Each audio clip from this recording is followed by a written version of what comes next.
Good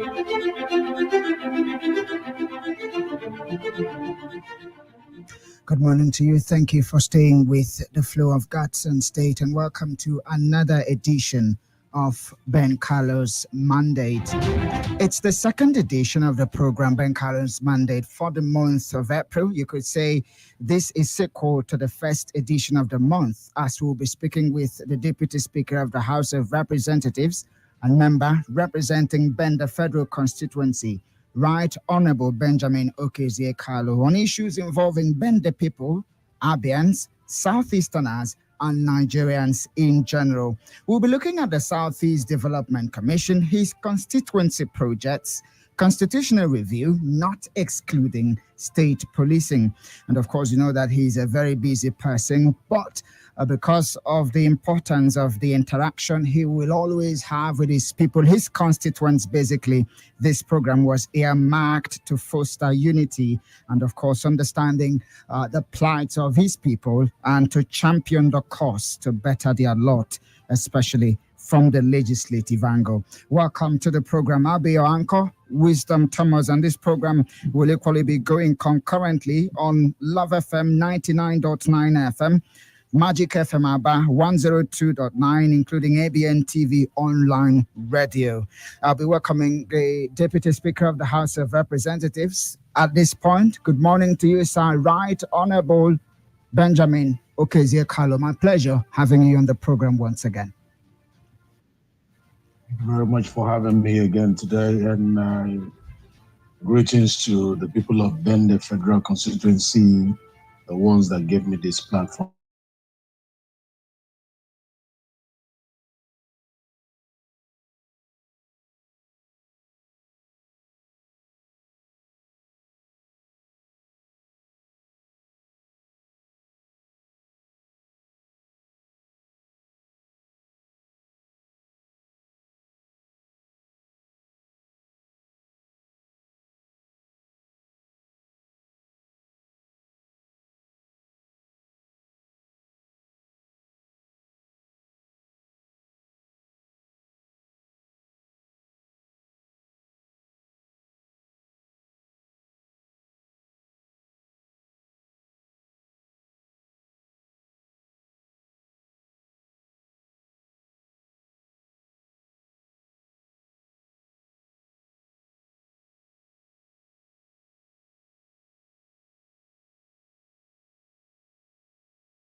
making a change, and I went to look at the Southeast Development Commission there to retool it, to refine it, to prune it, so that whatever reason that made it not to pass in the 7th Assembly, the 8th Assembly, and the 9th Assembly that I participated, that we'll be able to close those gaps and lobby more. To get things done in Nigeria is not by force, it's not by violence, it's not by coercion. It is by lobbying the people from other parts of the country. That's about democracy. That's about dialogue and making them see the reasons why they should, partner with you in the, approval of this bill. That will be able to stimulate with our 8 pillars of the Southeast Peace Project, Peace in Southeast Project, which was launched last December. And one of the agenda we have there is to bring this reconciliation to pass. That's one of our agenda. And to be able to do that, we use the platform of Southeast Peace in Southeast to lobby more of the members of the parliament from other parts of Nigeria, letting them see the reason why we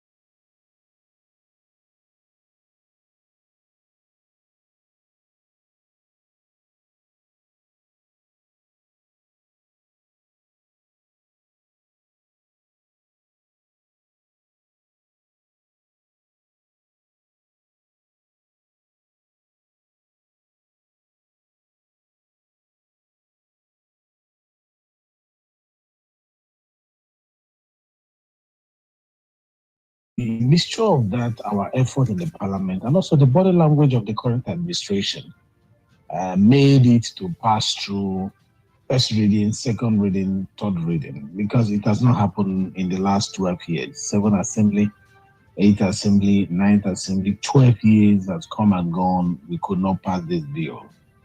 One flimsy reason or the other, or it was not showcased better, it was not, members were not lobbied better.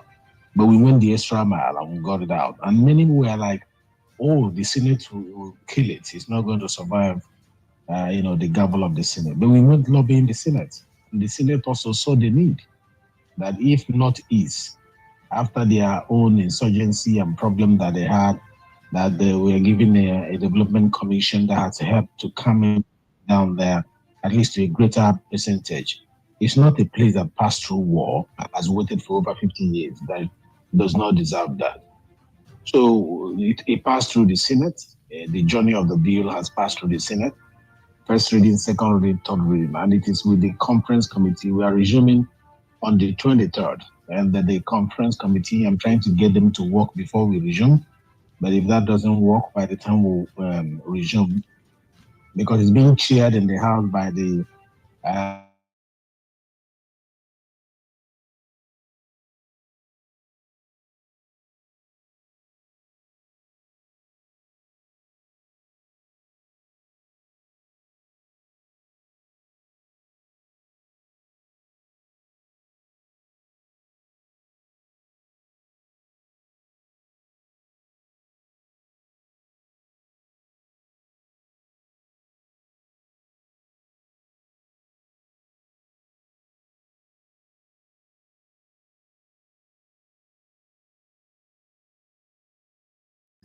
we don't have any problem with that. It's such a minor issue that we can overlook as a House of Representatives. So, you ideally, it's already done from the Parliament. So, and I've been in touch with the clerk of the National Assembly, who is also very passionate about this, and so that we can transmit it to Mr. President in line with our act, the Authentication Act of the Federal Republic.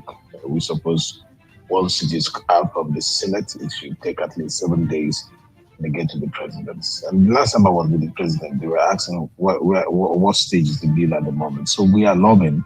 It's not over until it's over. It's something that we appeal to Mr. President and keep appealing to Mr. President that this will help us achieve the peace. My own agenda is peace.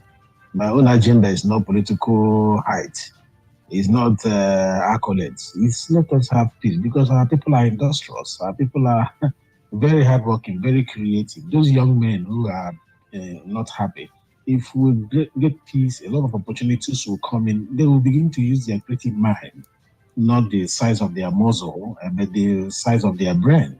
And that is what I am looking for as an element that will increase the development of the southeastern region. So far, that is where the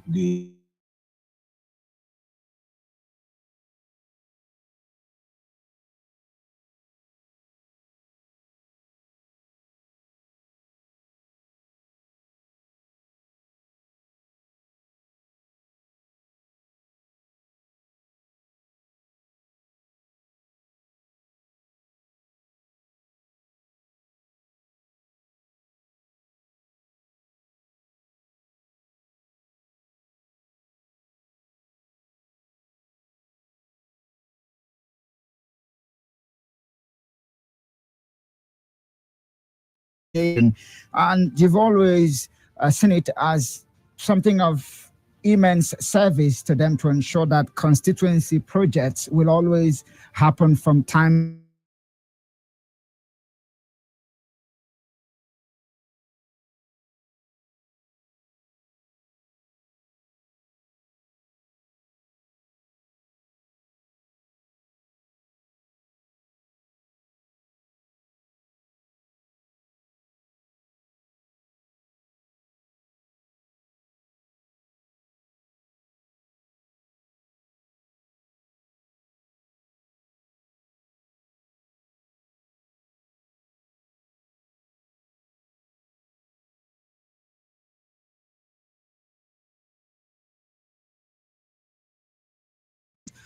right from the source.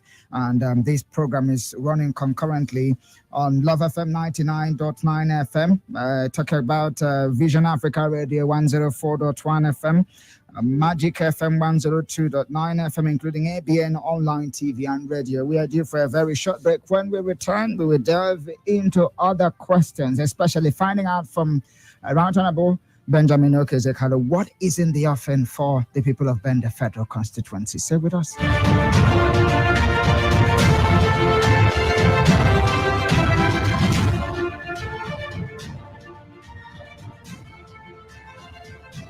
need to talk because the barriers of the God do not talk. Neither does the military engage in negotiations. Peace in the Southeast Project, PICE, is set to bridge those gaps, to get Ndibo to talk and be talked to, all in the spirit of renewed hope. There is a need to get their hope renewed so that tomorrow will be better for them in terms of infrastructure, security, opportunities in employment, education, and lots more. Support this initiative for a peaceful Southeast. It's a gain for the nation. Peace in the Southeast. Our collective project.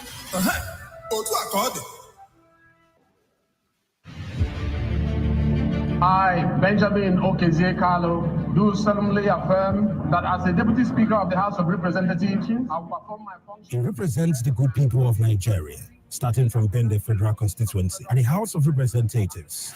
We are bringing on board the institutional trust that will make Nigerians believe more in the institution of our democracy called the legislature, which is the fulcrum of our democracy. He is charismatic, bold, engaging, and a deep-rooted parliamentarian. And you are today, not just as a representative of the people of Bende, but as a representative of all Nigerians. Meet the Deputy Speaker of the House of Representatives, Right Honorable Benjamin Okezie Kalu, every Monday as he interacts with his constituents on Ben Kalu's mandate here on Flow 94.9 FM. Honestly, I love my people. Nothing can stop that love. And I started this love before I became an office holder in government. My foundation, Benjamin Kalu Foundation, started working for people since 2003. And we have not failed to work for the people year in, year out. Ben Kalu's mandate every Monday by 11 a.m. on Flow 94.9 FM.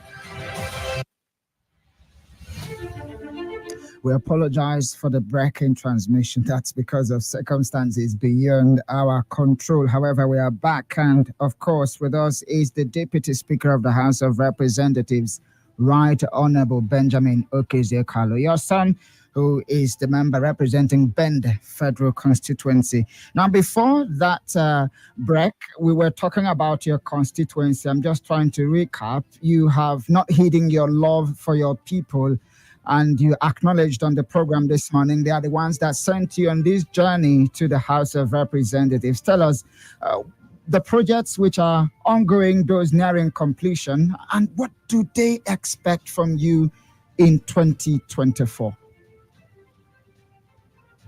Thank you very much. A beautiful question, I must say. Some of them who were at home had the engagement with Princeton University that came all the way from the United States to Bend because I was choosing among all the legislators in Nigeria as a case study. All the way from the US, they came with in partnership with I think it's Ngozi Okenjo-Iweala's data collection agency or pool organization, and the American University as well. They all came to understudy what I was doing and how my representation has been, and they spent 3 months in Bende, going through our projects and also engaging with our people. They did what they call deliberative engagement, and the purpose of doing that is to produce a report that will show you what the people think about you and also what the people are expecting from you. It's just like a town hall, but this time done through, a research that you're not involved in. So they were there on their own. They did their findings for 3 months, and then at the end of the finding, they asked me to get engaged with them online. So both American institutions, they were all tuned in, listening to my conversation with people of Bende. And you'll be amazed to see the reports that came out of that. Because of that report, it came out as since they started the deliberative engagement that mine was, I scored about 93 or 94%, and all over the world, and about 14 of us from 14 countries have been invited to the United States. I'm still thinking whether to make it or not on the 14th or 15th of next month. To continue sharing what we have done so far, how we've been successful amongst all the, in the midst of the challenges and all that.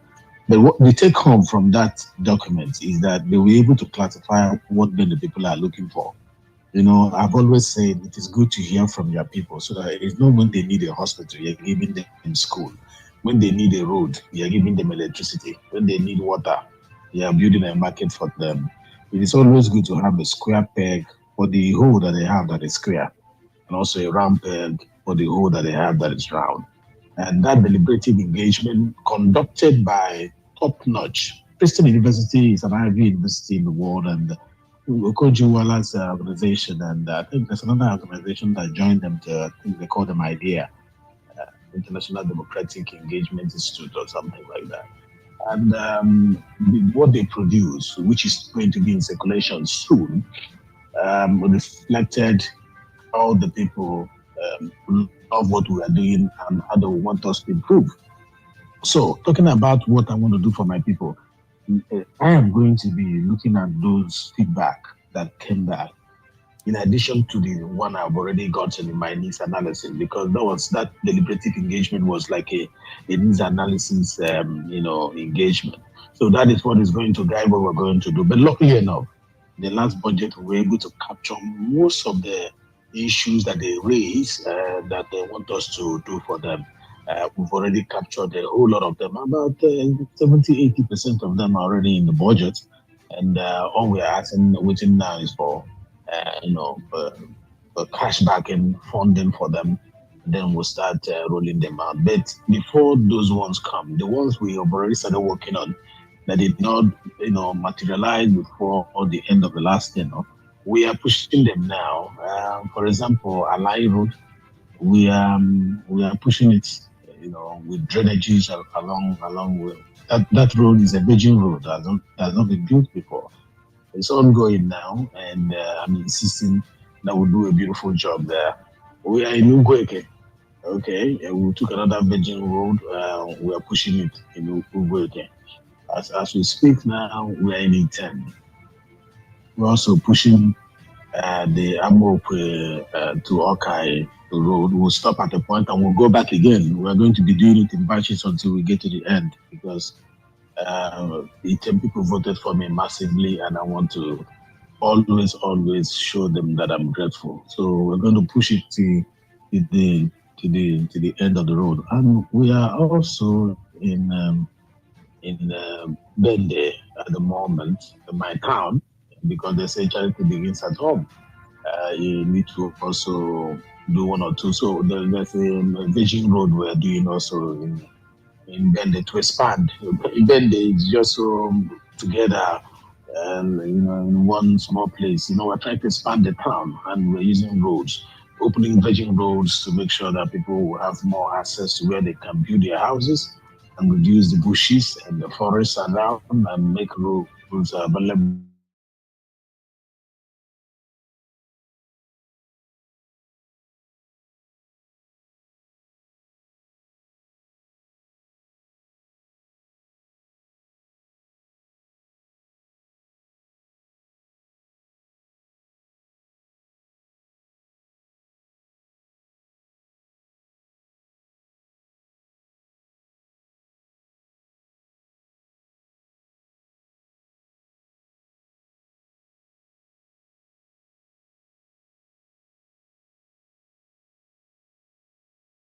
To tenants. So they should be forward looking. We're coming, and we'll make sure that there is a shift from what it is now to what it ought to be, even if it's not completely, but towards what it ought to be. They should be forward looking. They should be forward looking. That's very interesting, and they are listening with keen interest. And you talked about the importance of feedback. I equally talked about that at the get go.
for the cost of one, we want to give Nigerians two, so that we don't stay long. And the more you stay, the more you waste money, the more you waste resources, and the time taxpayers' time you use to do other things. And using it to do what you can. And it's not aeronautical science, but that is why we have created platforms for people to engage with us. And I can assure you, I'm so impressed with the response that we are getting.